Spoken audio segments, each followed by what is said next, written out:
हाँ जी मखनी जानी अज को पो पंहिंजो प्यार खत्म। पक्को फैसलो कयो थी? हाँ पक्को फैसलो आ। पो मुझो पिणे के ना पोड़ी जाए स्कूटर की किस्ता पाण भरे। जानी जानी हलो हलो जानी का हाथ बुध।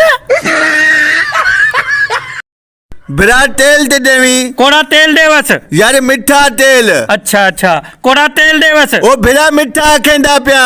आवड़े समझदा पिया छोरे दा ना है कोड़ा। अल्लाह जना जी खैरात दे साहब।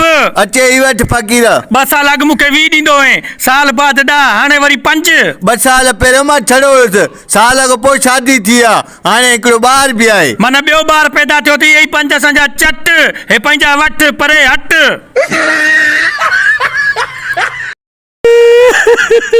बिरा क्यों रोंदा पी? यार पूरा महीना थी गए मेरी घर वाली पेके रूठी बैठी है 2 टाइम दी रोटी तो खवावी। अरे तू क्यों रोंदा पई? Same to you. श्रेकी समझा मैं इंग्लिश नहीं समझदा। मेरी को 2 महीने थी गए रुआ रूठी बैठी है।